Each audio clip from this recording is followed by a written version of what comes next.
아멘. 감사합니다. 옆에 오신 성도들과 인사하겠습니다. 잘 오셨습니다. 네, 성령 충만하시고 승리하십시오. 네.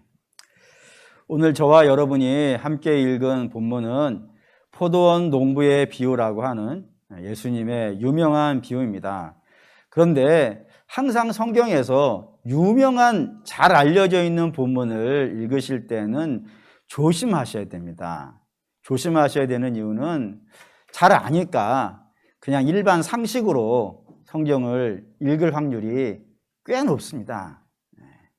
꽤 높아요. 진짜로 높아가지고 오늘 본문도 그래요. 오늘 본문도 그렇게 일반 상식으로 이해를 하면은 이야기가 이렇게 결론 나져요.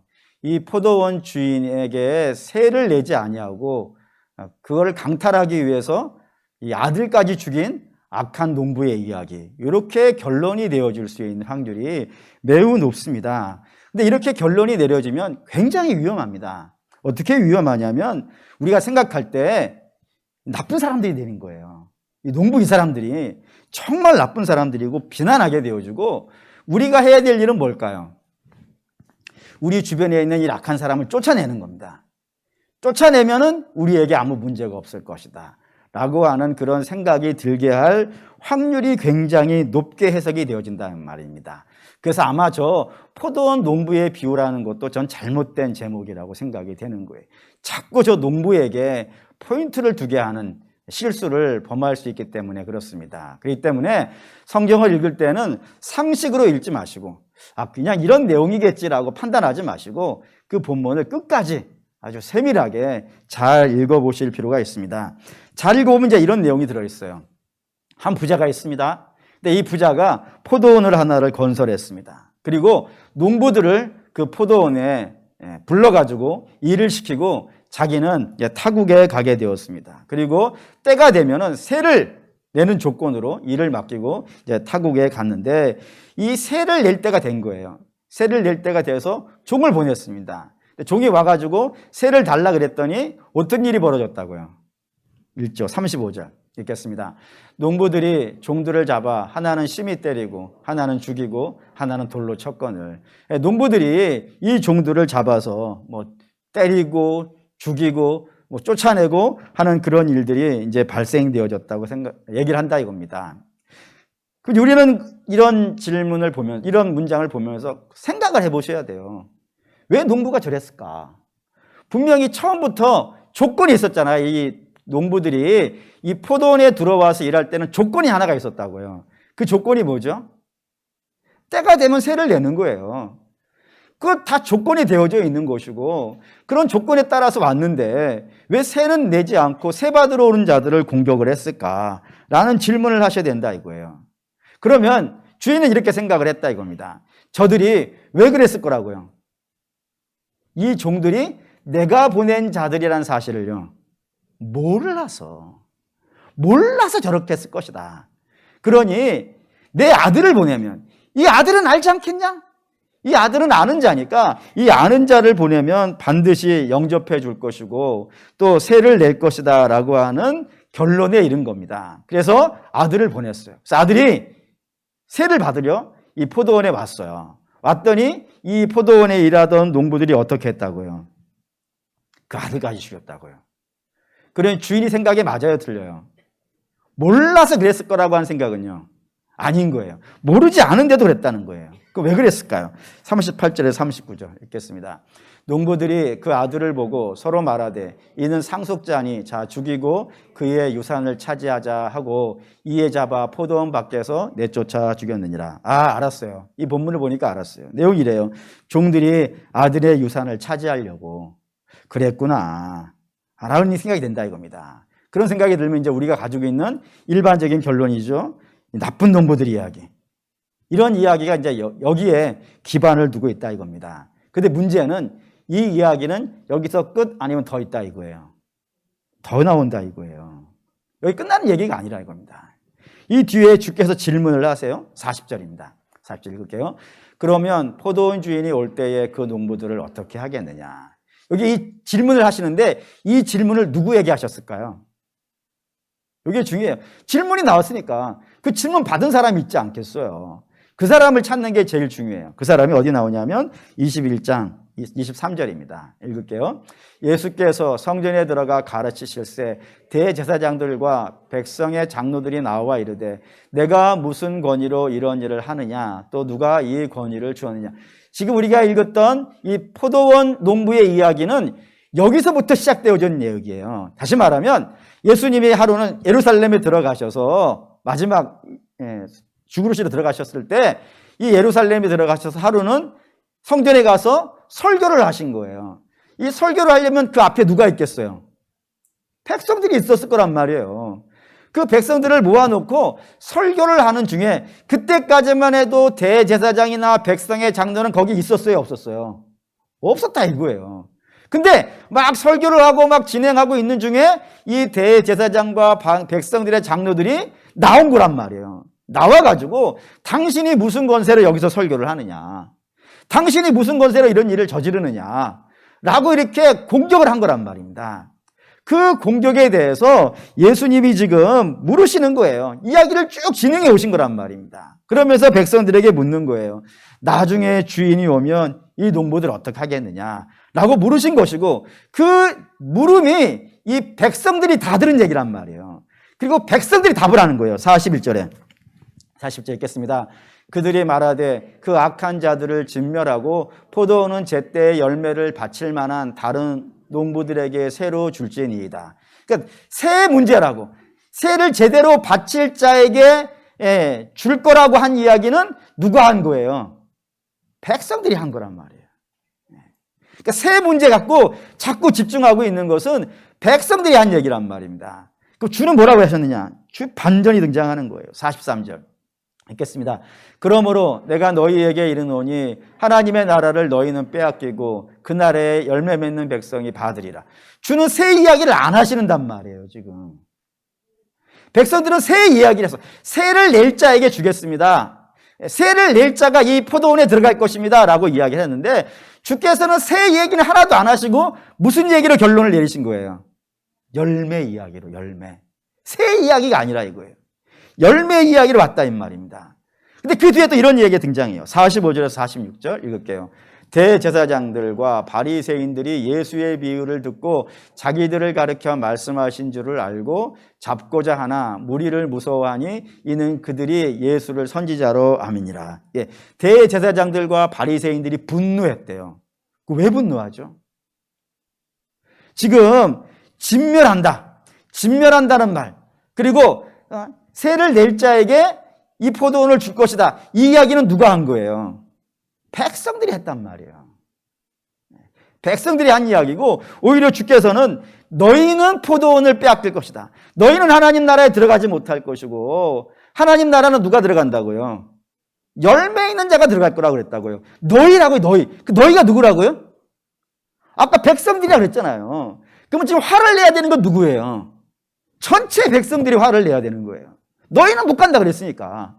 그럼 전체 백성들이 화를 내야 되는데 전체 백성들은 가만히 있고 이 대제사장들과 바리새인들만 이렇게 열내고 있는 거란 말입니다.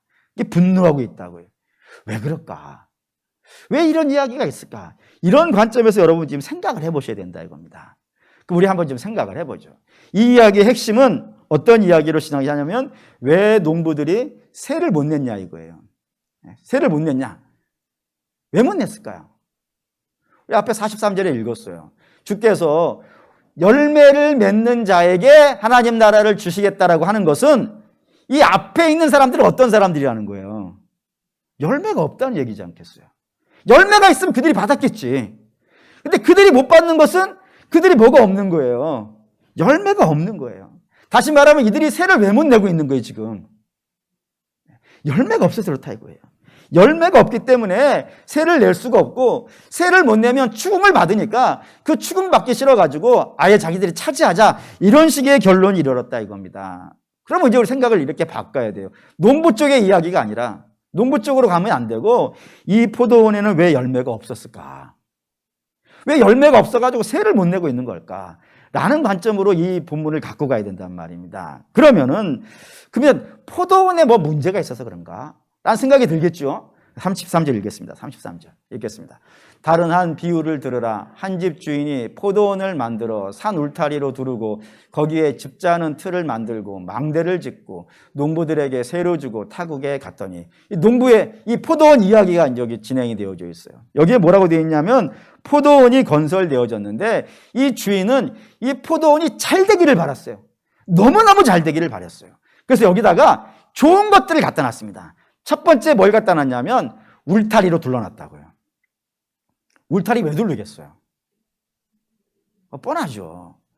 악한 짐승들이 들어와가지고 이 포도원을 어떻게 하니까요? 망칠 수 있단 말이에요. 망쳐가지고 포도 농사를 그 해를 망하게 만들어버릴 수 있으니까 그 악한 짐승들이 이 포도원에 들어와서 나무를 해치지 못하도록 하기 위해서 울타리를 둘렀다고요. 뿐만 아니라 짐승도 문제지만 또 하나 문제가 있는 것은 도적이라고요. 악한 도적이 와가지고 그 열매들을 따버려가지고 이 포도원 안에 열매가 없어질 수 있잖아요. 그 없어지는 것도 막기 위해서 산 울타리로 다 둘렀단 말입니다. 근데 이 주인은 산 울타리 정도만 둘린 것이 아니고 여기다 하나를 더 갖다 놨대요. 뭘 갖다 놨냐면 망대를 갖다 놨어요. 그래서 이게 왜 망대를 여기다 갖다 놨을까? 되게 궁금하더라고요. 그래서 이제 여러 자료들을 찾아보니까 이스라엘이 포도원을 건설할 때 망대를 짓는 일은 매우 드문 일이래요. 그렇지 않겠습니까? 그냥 울타리만 있으면 되는 거 아니겠어요? 뭐 도적만 못 들어오게, 짐승만 못 오게 이렇게만 하면 되지. 거기 망대라는 것은 이렇게 파수되잖아요. 이렇게 서가지고 보초들이 보초 서가지고 멀리서 오는 적들 보고 막 나팔 보고 이런 거 아니겠어요? 그럼 망대를 건설하는 것은 매우 드문 일이래요. 근데 그걸 건설하는 예가 있더라는 겁니다. 누가 하냐면 대단한 부자가 어마어마한 포도원을 건설하고 옆집의 도둑 정도가 아니라 다른 나라가 쳐들어오는 거예요. 다른 나라가 이 포도원을 강탈하기 위해서 쳐들어오면 전쟁을 해야 되잖아요. 그 전쟁을 하려면 이 망대를 짓는다 이거예요. 그러니까 굉장히 아주 드물지만 어마어마한 돈을 들여서 이 포도원을 지키려고 하는 부자는 이 망대를 짓는다 이겁니다. 이것뿐이 아니라 세 번째는 포도즙 틀도 갖다 놨대요. 그럼 뭐 하려고 하는지 알겠죠? 분명히 여기 포도를 기대를 했어요. 포도를 기대해가지고 좋은 포도를 만들어서 출산해가지고 생산해서 그걸로 총 2020년산 포도주. 그 왜 연도가 붙죠? 항상 보면은. 물론 여러분들은 잘 모르시겠죠? 포도주와 거리가 먼 분들이니까. 같은 밭에서 나도 연도가 붙어 있는 것들은 그 해의 포도 농사가요, 잘 됐다 이거예요. 그 잘된 해를 기념하기 위해서 연도를 써놓고 그 연도에 나온 포도주는요, 어마어마한 값을 받는단 말입니다. 그래서 그 값을 받기 위해서 연도를 붙이는 거거든요. 굉장히 큰. 그래서 이 주인은, 그리고 또 네 번째로는 여기다가 농부도 불러왔대요. 농부도 불러와서 이 포도원 주인은 굉장한 기대가 있었던 거예요. 농부 불렀지, 울타리 둘렀지, 망대 세웠지. 그래 여기서 좋은 포도들, 극상품의 포도를 얻어가지고 이것으로 포도주를 만들고 그 포도주를 만들어 팔아서 돈을 만들고 그 돈을 만들어서 세금을 받아야겠다라고 하는 그런 엄청난 기대를 가지고 이 포도원을 건설했다 이겁니다. 그러니 얼마나 열심히 했겠어요. 그러니까 주인이 33절은 주인이 이 포도원에 대한 어마어마한 기대가 있어서 그 기대를 이루기 위해 주인이 할 수 있는 일은요, 다 했다 이거예요. 모든 수고와 모든 열심을 다해서 다 했다 이거예요. 다 했다 이거예요. 다 했는데도 불구하고 그 포도원에요, 열매가 없더라 이거예요. 이게 오늘 성경이 우리에게 이야기하고 싶은 거라 이겁니다. 그러니까 그럼 이렇게 얘기하니까 느낌이 빡 오셔야 되는 거예요. 이 포도원은 단순히 그냥 포도 농사하려는 이야기가 아니라 이 이야기가 이스라엘을 지금 책망하고 계시는 거구나 하는 것을요. 뻔하지 않습니까? 예. 하나님께서 이스라엘이라는 민족을 택하셨어요. 어디서 택하셨나요? 바로에게서요. 원래 바로 밑에 있었단 말이에요. 바로 밑에 있는 백성들인데 이 바로가 만만한 자가 아니지 않습니까?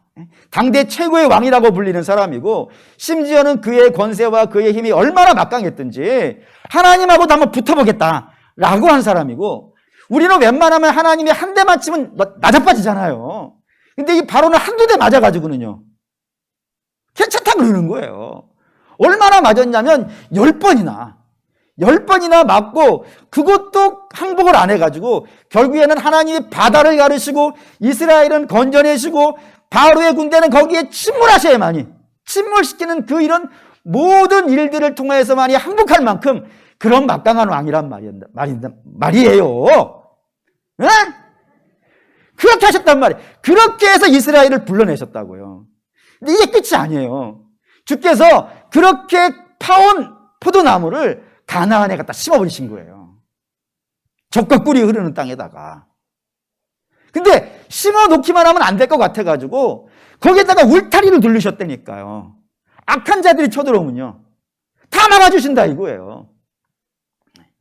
질병이든 기근이든 모든 악한 것들이 들어오지 못하도록 산울타리로 딱 둘러가지고 보호해 주셨을 뿐만 아니라, 그것도 부족해가지고 망대도 세워가지고, 외국에서 적들이 막 군대를 밀고 들어오잖아요. 그때도 하나님 어떻게 하시는 거예요? 지켜주셨다니까요. 그래서 여러분, 우리가 구약에서 구약에 많은 전쟁 이야기가 나오는데, 그 전쟁에서 이스라엘이 이겼을 때는 칼과 창으로는 이길 수가 없어요. 칼과 창으로 이기는 전쟁이 없어요. 뭐 예를 든다면은 아사왕이라는 왕이 있었어요. 그때 구스라는 나라에 세라라고 하는 왕이 100만 명의 군대를 거느리고 쳐들어왔어요. 지금도 우리나라 군대가 100만이 안 되잖아요. 근데 100만이면 얼마나 많이 왔겠어요. 근데 이스라엘은 전체 남북 이스라엘 합쳐가지고 출애굽할 때 장정이 60만 명이었는데, 아사왕 때는 나라가 두 쪽으로 쪼개져가지고 남쪽에는 유다와 베들레헴 두 지파밖에 없었단 말이에요. 합쳐서 10만 명이 안 된단 말이죠. 100만 대 10만으로 싸우는 거예요. 어떻게 이기겠어요? 하나님이 도와주신 거 아니겠어요? 뿐만 아니라 히스기야 왕 때도, 여호사밧 왕 때도 악한 자들이 쳐들어왔어요. 그래가지고 여호사밧이 기도를 하는데, 하나님, 우리가 못 이깁니다 그런 거예요. 우리가 못 이깁니다. 그러니 하나님께서 우리를 좀 도와주셔서 하나님만이 이 땅의 주인임을 저 열방이지 말게 해주십시오 라고 히스기야가 기도를 해가지고 하나님이 도와주셨단 말이에요. 또 히스기야 왕 때도 아수르의 왕이, 사네립이라는 왕이 18만 5천 명의 별동대를 건드리고 쳐들어왔어요. 뒤에 별동대라는 건 후진이 있고 그 앞에 특동대 같이 온 사람들이 18만 5천 명이라고요. 그들을 하나님께서 하룻밤 사이에 그 18만 5천 명을 다 송장을 만들어 버리셨다 했단 말이에요. 그러니까 칼과 창으로 이긴 것이 아니라 전부 다 하나님의 은혜로, 하나님이 망대를 세우셔서 지켜주셔가지고 저들을 지켜주셨단 말입니다. 뭐 하게 하려고요? 열매 나오게 하려고 지켜주셨단 말이에요. 근데 그것만이 아니에요. 열매 나오게 하려고 하나님이 또 뭘 주셨냐면 율법도 주셨어요. 그리고 성전도 주셨어요. 할례도 주시고요. 그리고 농부도 주셨어요. 위대한 왕들, 대제사장들, 그리고 바리새인들, 백성의 장로들 다 주셨다고요. 다 주셨음에도 불구하고 그 이스라엘의 열매가 없더라 이거예요. 없더라 이거예요. 왜 없을까요? 하나님이 하실 건 다 해주셨는데, 하나님이 여기다 어마어마한 투자를 하셨는데, 하나님이 하실 수 있는 일은 우리가 생각할 때 저렇게만 하면 하나님 이스라엘이 잘 될 것 같습니다라고 생각했던 것들을 다 주셨는데, 다 받은 이스라엘이 열매를 만들어내지 못하더라고요. 왜 그럴까요? 왜? 성경이 말하고 싶은 건 왜예요? 왜? 당연하죠. 저들이 죄인이니까. 죄인이니까 저들이 열매를 만들어내지 못해요. 하나님이 다 주셔도, 좋은 것이라고 하는 좋은 것 다 주셨잖아요. 우리는 이 중에 하나만이라도 받아봤으면 좋겠다라고 생각하는 걸 다 받았음에도 불구하고 저들이 죄인인 관계로 인하여서 열매를 만들어내지 못하더라고요. 근데 문제는 이 포도나무가 열매를 만들어내지 못하니까 이 농부들이 여기다가 애를 썼겠죠. 애를 썼음에도 불구하고 정말 애를 많이 썼거든요. 제사를 집례하고 성경을 가르치고 예배를 집도하고 신방도 다니고 다 할 거 다 했단 말이에요. 근데 저들이 가지고 있는 힘과 능력으로도 이 포도나무의 열매를 만들어내는 데는요, 실패했다 이거예요. 왜죠? 왜 저들은 실패했을까요? 왜 대제사장은 안 됐을까요? 왜 바리새인들은 이스라엘로 하여금 열매를 만들어내지 못했을까요? 당연하죠. 저들도 죄인이거든요. 그러니까 죄인들이 서로 모여가지고 이거 해보자 저거 해보자 하나님이 그래 해봐 하고 다 주셨는데도 불구하고 자기들이 갖고 있는 힘으로는 절대로 열매를 만들어내지 못하더라 이거예요. 그래 어떻게 해야겠어요? 이스라엘도 안 되고 스스로도 안 되고 거기다가 좋은 지도자 갖다 붙여줘도 안 되고 그들도 만들어내지 못하고 그들도 농사에 실패하고 안 되더라 이거예요. 그럼 어떻게 해야 될까요? 그 답이 42절이에요. 42절 읽겠습니다. 예수께서 이르시되 너희가 성경에 건축자들이 버린 돌이 모퉁이의 머릿돌이 되었나니 이것은 주로 말미암아 된 것이요 우리 눈에 기이하도다 함을 읽어본 일이 없느냐라고. 우선 이 말을 이해하시려면은 건축자의 버린 돌이라는 말이 어떤 것인지를 좀 이해하실 필요가 있습니다. 건축자라는 건 뭐 당연히 집 짓는 사람인데 이스라엘은 집을 우리식으로 짓지 않아요. 우리식으로 이렇게 나무 세우고 거기에 진흙 발라붙이고 위에다가 초가를 얹든지 뭐 집을 얹든지 이런 식으로 집을 짓는 사람들이 아니고 돌로 집을 짓는 사람들이에요. 그러니까 돌을 쌓아가지고 집을 지어야 돼요. 그래서 돌을 쌓으려면 주춧돌을 놔야 돼요. 주춧돌은 작은 돌이 아니에요. 우리식으로 말하면 주춧돌이고 이스라엘은 모퉁이 돌이에요. 모퉁이에서부터 쌓아가기 때문에 모퉁이 돌에 가장 크고 단단한 돌을 놔요. 근데 이 돌이 네모 반듯해야 돼요. 그럼 당연하겠죠? 네모 반듯하지 않고 삐뚤어져 있으면요, 쌓아놓으면 무너지지 않겠어요. 그러니까 네모 반듯한 큰 돌을 모퉁이에 딱 놓고 거기에서부터 이렇게 하나씩 하나씩 쌓아 올라가는 그런 집 스타일을 가지고 있는 것이 이스라엘이에요. 그러면 이 모퉁이 돌을 가져와야 될 텐데 어마어마하게 큰 돌이니까 옆집에 가서 이렇게 주워올 수는요 없단 말이에요. 그럼 어딜 가야 되냐? 채석장을 가야 돼요. 야산에 가서 돌을 떼와야 돼요. 떼올 때 어떻게 떼우냐면 거기에다 네모 반듯하게 그림을 그린대요. 네모 반듯하게 그림을 그리고 그거에 맞춰서 이렇게 잘라와야 돼요. 어떻게 잘랐을까? 그건 모르겠어요. 뭐 톱으로 자르지는 않겠죠? 혹시 아시는 분 있으면 나중에 알려주세요. 큰 돌을 잘라와야 되는데 이렇게 잘라오는데 사람이 하는 일이라 네모 반듯하게 잘라와야 되는데 자르다가 한쪽 귀퉁이가 무너질 수 있잖아요. 한쪽 귀퉁이가 무너지면 그 돌은 버린대요. 그걸 가져와 가지고는 그 위에 돌을 쌓을 수가 없으니까 버리고 어떻게 해야 되겠어요? 새로 따야 돼요. 그래서 그 산에 없으면 다른 산에 가야 돼요. 그래서 돌아다니면서라도 네모 반듯한 큰 돌을 구해와야 되고 그때에도 또 귀퉁이가 무너지면 그 돌은 버린다 이거예요. 예수님이 이 말씀을 하시는 이유는 예수님이 그 건축자가 쓸모없다고 버린 돌과 같은 분이라 이겁니다. 그랬던 것 같아요. 이스라엘이 생각한 메시아, 이스라엘이 기대한 메시아는 대단한 사람입니다.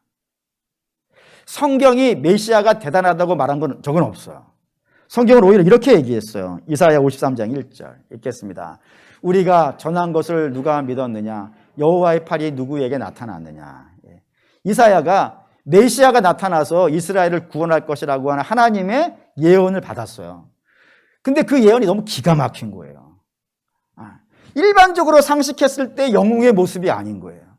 그래서 내가 이스라엘에게 가가지고 야 우리를 구원하시러 오실 메시아는 이런 분이다라고 얘기를 하면 누가 믿겠느냐?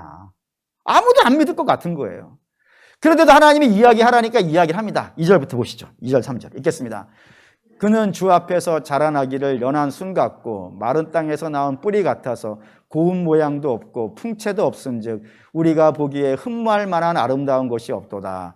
그는 멸시를 받아 사람들에게 버림받았으며 강고를 많이 겪었으며 질고를 아는 자라.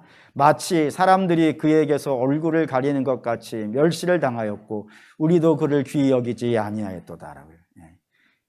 이사야가 얘기하는 겁니다. 우리를 구원하러 오실 메시아는 볼품이 없다 이거예요. 사람들이 봤을 때 기대할 만한 것도 하나도 없다고요. 그래서 사람들이 이걸 갖다 버릴 거라고요. 우리도 실어버릴 거라고요. 그게 성경이 우리에게 알려주고 있는 메시아 상이거든요.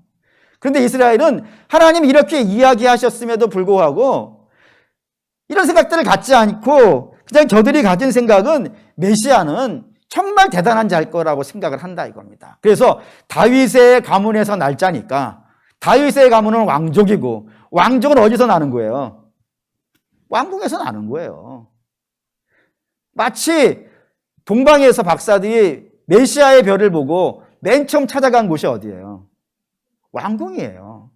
그러니까 당시 이스라엘이 가지고 있는 생각 수준이나 이방인들이 가지고 있는 생각 수준이 어떻다고요? 똑같더라 이거예요.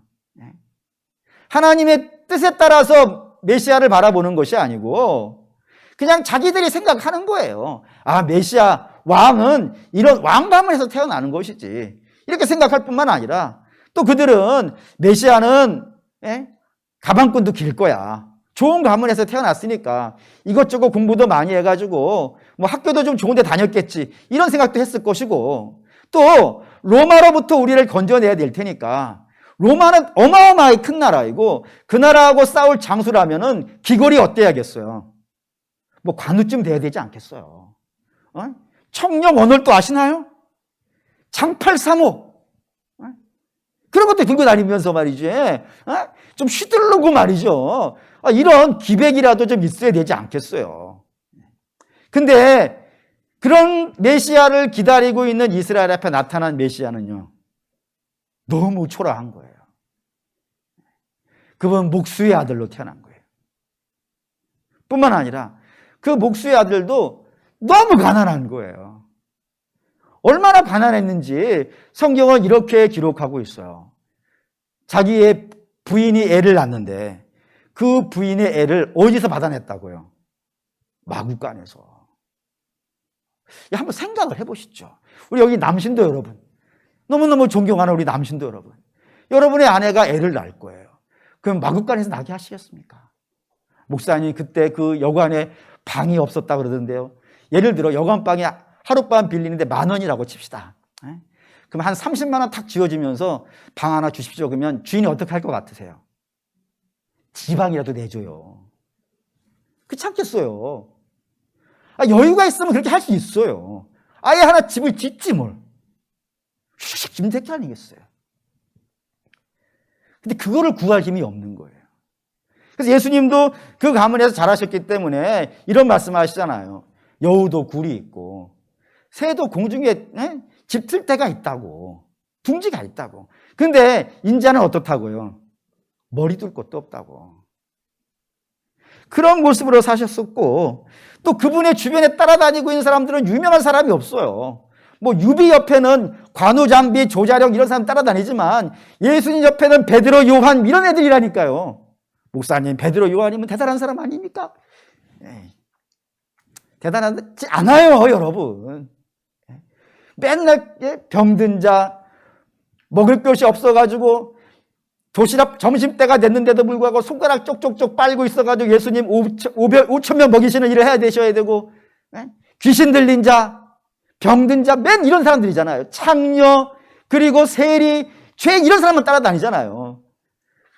그런 모습에서 뭐 이스라엘이 기대할 만한 것이 있겠다고 생각을 했겠어요. 그러니 저분은 메시아가 아니야.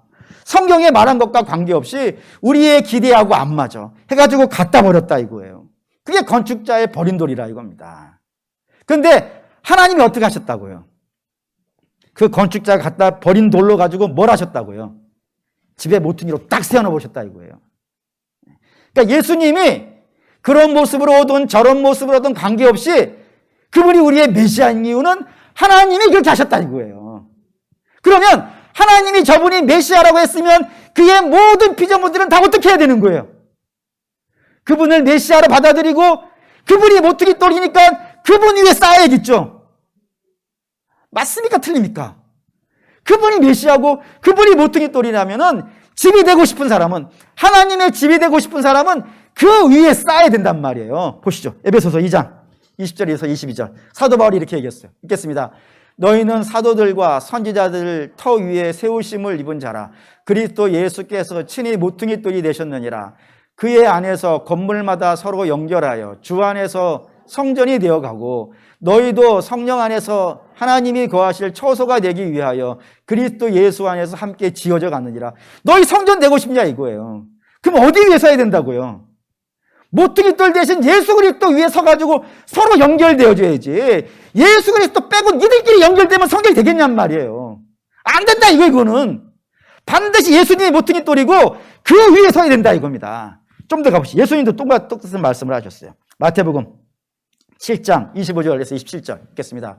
비가 내리고 창수가 나고 바람이 불어 그 집에 부딪히되 무너지지 아니하니 이는 주추를 반석 위에 놓은 까닭이요 나의 말을 듣고 행하지 아니하는 자는 그 집을 모래 위에 지은 어리석은 사람 같으니 비가 내리고 창수가 나고 바람이 불어 그 집에 부딪힘에 무너져 그 무너짐이 심하니라. 바람이 불고 비가 나고 뭐 이런 홍수가 나고 이런 일을 통하여서도 무너지지 않는 자가 있대요. 누가 무너지지 않아요? 거기에다가 2층으로 지었느냐 3층으로 지었느냐 그 문제가 안 된다 이거예요. 그 집을 나무로 지었느냐 집으로 지었느냐 뭐 대제사명제 얘기 있잖아요. 대제사명제 돼지가 집 지었는데 여우가 불어버리잖아요. 그때 집 지은 집 안 되고 그리고 나무로 지은 집도 안 되고 뭘로 지어야 된다고요? 벽돌로 짓잖아요. 그것도 상관없다 이거예요. 집으로 짓든 나무로 짓든 벽돌로 짓든 그것도 문제가 안 된다고요. 설계를 어떻게 했느냐 공법을 뭘로 썼느냐 하나도 문제가 안 된다고요. 무너지지 않으려면 단 하나밖에 없어요. 뭐 해야 된다고요? 반석 위에 있냐 이거예요. 반석 위에. 그 반석이 뭐라고요? 예수님이. 예수님 위에 있느냐 예수님이 없느냐 그게 무너짐의 기준이지 다른 건 아니라 이거예요. 좀 더 가보죠. 요한복음 15장 포도나무장 4절부터 읽을게요. 내 안에 거하라 나도 너희 안에 거하리라. 가지가 포도나무에 붙어있지 아니하면 스스로 열매를 맺을 수 없음같이 너희도 내 안에 있지 아니하면 그러하리라. 나는 포도나무요 너희는 가지라. 그가 내 안에 내가 그 안에 거하면 사람이 열매를 많이 맺나니 나를 떠나서는 너희가 아무것도 할 수 없음이라. 사람이 내 안에 거하지 아니하면 가지처럼 밖에 버려져 마르나니 사람들이 그것을 모아다가 불에 던져 사르느니라. 예수님 말씀하시는 거예요. 나는 나무고 너희는 가지야. 너희가 열매를 맺기를 원해? 그럼 어떡하라고요? 나무에 붙어 있어야 돼. 내 힘과 내 능력과 가지끼리 모여가지고 야 우리가 한번 열매 만들어보자. 안 된다고.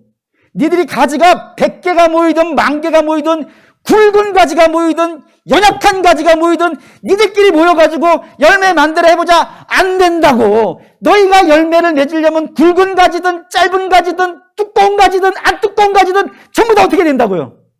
나무에 붙어 있어야 돼. 그 나무가 뭐예요? 예수 그리스도라고. 예수 그리스도에 붙어 있지 아니하면 버려진다고. 여러분 이 말씀을 가지고 오늘 본문으로 가보시란 말이에요. 주께 동일한 말씀하시는 거예요. 너희는 절대로 스스로 열매를 만들어낼 수 있는 나무가 아니야. 거기다가 산울타리 두른다고 될 문제도 아니고 망대를 세운다고 될 문제도 아니고 농부를 누구를 갖다 놓느냐고 되는 문제가 아니야. 너희가 열매를 맺으려면은 반드시 하나님이 메시아라고 부르는 내게 와야 돼. 내게 와야 돼. 다른 방법으로는 절대로 안 돼. 만약에 너희가 그걸 거부하면 46절, 44절 있죠. 이 돌을 위에 떨어지는 자는 깨지겠고 이 돌이 사람 위에 떨어지면 그를 가루로 만들어 흩으리라 하시니 이 돌이 예수님이에요. 이 예수님 위에 떨어진다는 건 무슨 뜻이냐면 들이받는 것이지. 예수님이 야 내게 와 했는데 들이받는 사람들이 있어요. 들이받는 사람들. 나는 싫어하고 들이받는 사람들이 있지 않겠어요. 그 사람들 어떻게 된다고요? 깨질 거라고. 반면에 무시하고 가는 사람들이 있어요. 그런 사람들은 그 돌이 날라와서 그를 가루로 만들어 버릴 거라고. 그러니까 예수님 밖에서는 아무것도 없어요. 그냥 하나님의 심판만 있을 뿐이라 이겁니다. 그렇기 때문에 너희가 열매를 맺으려면은 다른 데 가지 말고 다른 데 가서는 안 돼. 거기에 있다가는 하나님의 심판이나 받을 뿐이야. 그래 어떻게 하라고요? 내게 오라고. 그게 살 길이라고. 이 말 때문에 이 지도자들이 분노하고 있는 거예요. 니들로는 안 된다는 거예요.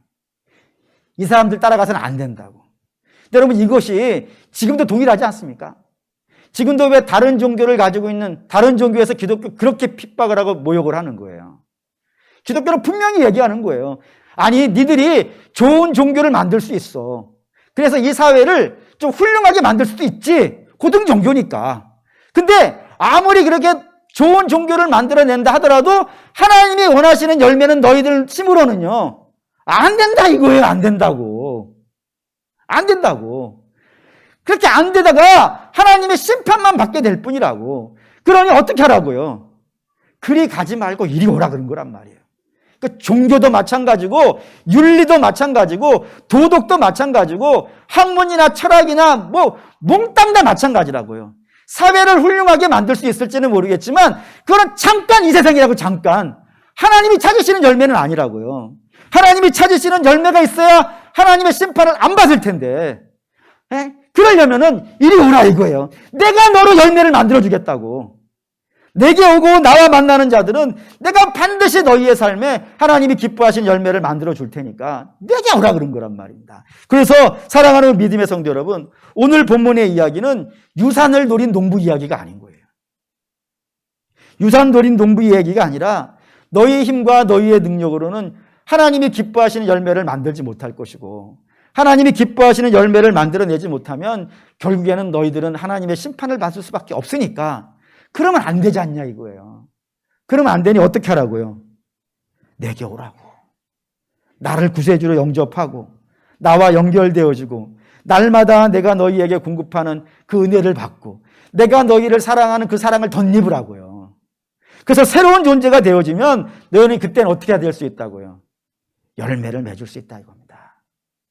이게 오늘 우리에게 중요해요.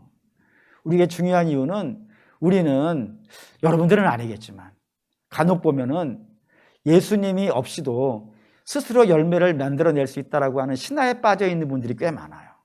뭐 예를 들어서 뭐 재산을 많이 갖는다든가, 또는 뭐 학력이 많아진다든가, 또 내가 권세를 갖는다든가, 뭐 이런 것들이 있어요. 내가 저것만 있으면 불편함 없이 살아갈 수 있을 텐데, 내가 저것만 있으면 원 없이 살아갈 수 있을 텐데 라고 하는 생각을 가진 분들이 있어요. 근데 사랑하는 믿음의 성도 여러분, 그거 신화예요. 이거 한번 읽을까요? 디모데전서 1장 4절 읽겠습니다. 신화와 끝없는 족보에 몰두하지 말게 하려 함이라.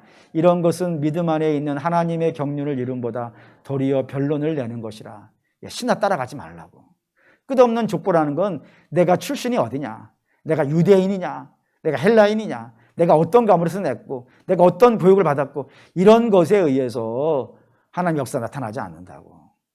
하나님이 우리를 구원하시려고 하는 그 구원의 경륜은, 그 뜻은 예수를 믿는 것으로 되는 것이라고. 그것이 아니면 결국엔 모든 신화는 그것 때문에 싸워요. 재산 때문에 싸우고, 권세 때문에 싸우고, 명예 때문에 싸우고, 지식 때문에 싸우고. 신화입니다. 사랑하는 믿음의 성도 여러분, 우리의 삶을 복되게 하는 건 열매입니다. 하나님이 찾으시는 것도 열매고, 하나님이 우리의 삶의 열매를 찾으시는 이유는 그 열매가 우리를 너무너무 복되게 하거든요. 성령의 열매 아시잖아요. 사랑, 희락, 화평 이렇게 나가는 말씀 아시잖아요. 그 열매는 주님으로부터 나와요. 가장 좋은 건 오직 주님만이 만들어주실 수 있는 것인데, 돈으로 사랑을 만들어낼 수 있겠습니까? 돈으로 희락을 만들어낼 수 있겠습니까? 권세로 평화를 만들 수 있겠습니까? 안 된다 이거예요. 헛된 데 힘쓰지 말고 너희는 나를 믿어야 되고, 나를 의지해야 되고, 나와 교제해야 되고, 나의 사랑을 입어야 되고, 나의 은혜를 덧입어야 돼요. 그러면 우리의 삶에 놀라운 열매들이 등장할 것이고, 그 열매들이 등장하는 걸 우리 하나님이 기대하신다고요. 그 열매를 우리에게 찾으신다고요. 사랑하는 믿음의 성도 여러분, 그런 열매 있기를 축원합니다. 그 열매 맺으려면 우리 주님께 가야 됩니다. 주님께 연결되어져야 되고, 다른 걸 믿으면 안 됩니다. 부처 믿는 정도가 아니에요. 혹시 여러분 나를 복되게 할 수 있는 다른 믿을 것을 가지고 계시지 마십시오. 우리 믿을 바가 아닙니다. 우리가 믿고 따라야 될 것은 오직 예수 그리스도밖에 없고, 날마다 주님과 교제해야 되고, 날마다 은혜를 덧입어야, 누가 막아도 반드시 그런 역사가 있어야 됩니다. 그러면 우리의 삶에 말할 수 없이 놀라운 열매들이 있어서 이 땅에서도 천국에서도 다 함께 기뻐하는 역사가 있을 겁니다. 그런 열매가 있는 저와 여러분 되시기를 주의 이름으로 축원합니다. 아멘.